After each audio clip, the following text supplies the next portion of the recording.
Something happened in the Persian Gulf that most mainstream outlets buried in the back pages. And if you have not heard about it yet, you need to stop whatever you're doing right now. Because what is unfolding in the waters off Iran's coast could reshape the entire balance of power in the Middle East and send shockwaves through global energy markets in ways that will affect every single person watching this video. A strike on Kharg Island, one of the most strategically critical pieces of land on the entire planet, was not just an attack on Iranian infrastructure. It was a message. And what Iran did next, the warning it sent back to the world, was not the kind of response you ignore. Analysts are calling it a calculated signal, a deliberate escalation in diplomatic and military posture that suggests Tehran has decided the rules of engagement have fundamentally changed. Stay with me, because by the end of this video, you're going to understand exactly what happened, why it happened, and why the entire world should be paying very close attention right now.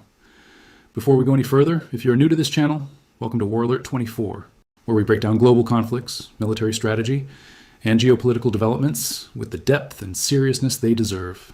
Hit that like button right now if you want more content like this, and subscribe so you never miss an analysis when the world is moving fast. We cover the stories that matter, and right now, this one matters more than most. To understand what is happening today, you have to understand what Kharg Island actually is, because without that context, the significance of a strike there simply does not register the way it should.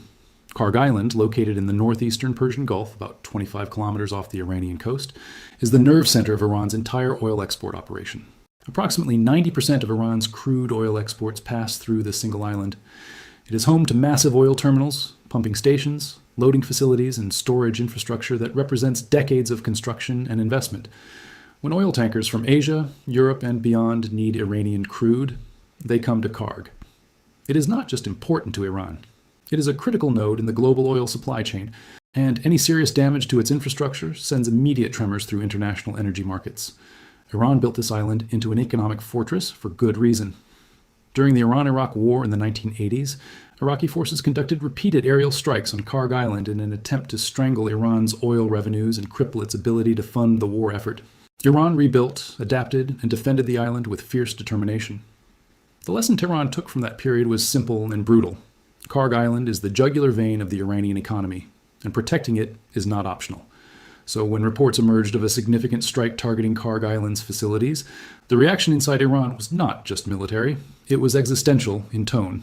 The details surrounding the strike itself remain a subject of active analysis and competing claims, as is typical in the fog of operations in this volatile region.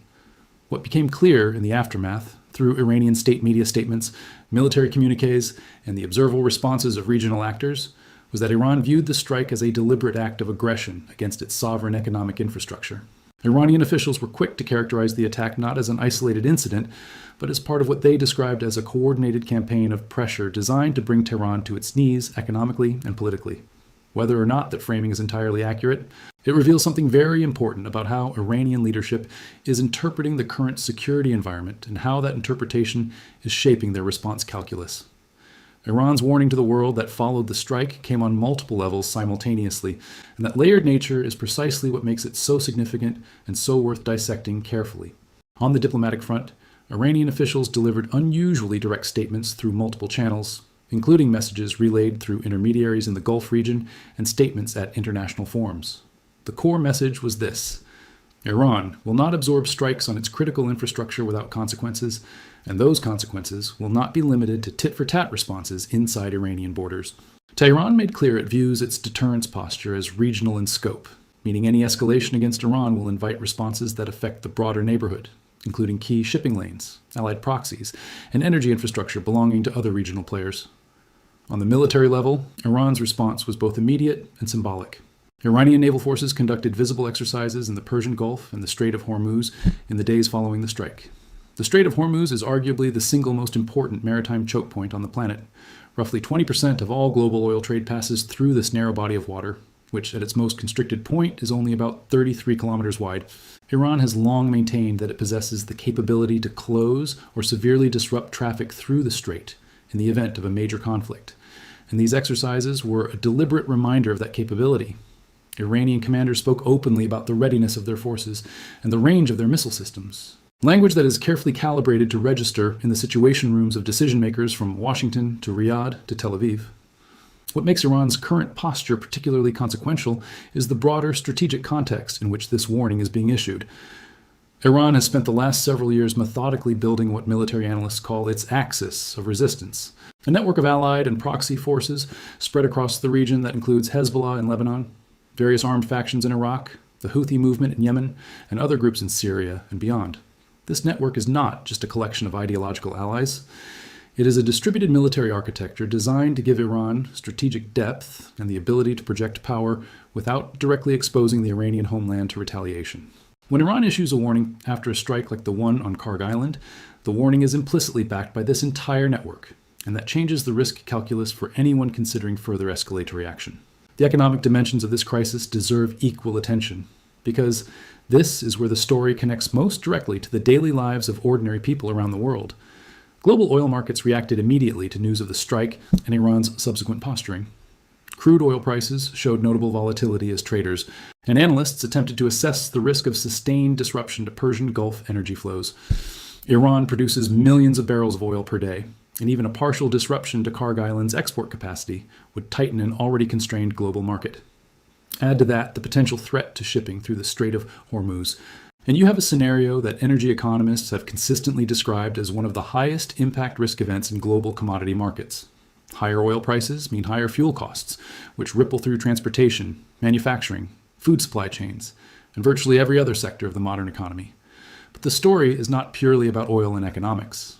It is also about the shifting architecture of deterrence in a region that has never fully stabilized since the American invasions of Iraq and Afghanistan fundamentally altered the regional balance of power. Iran's warning after the Kharg Island strike is partly a message to its immediate adversaries, but it is also a message to the United States, which maintains a significant military presence in the Gulf region through its naval forces and through its partnerships with Gulf Arab states. Tehran is signaling that it does not believe it can be struck with impunity, and that any actor, state or otherwise, that attempts to neutralize Iranian power will face a response calibrated to impose painful costs across the region. This matters enormously for American foreign policy, at a moment when Washington is already managing an extraordinarily complex set of global commitments, from the ongoing conflict in Ukraine to tensions in the Indo-Pacific to fragile diplomatic processes in multiple theaters.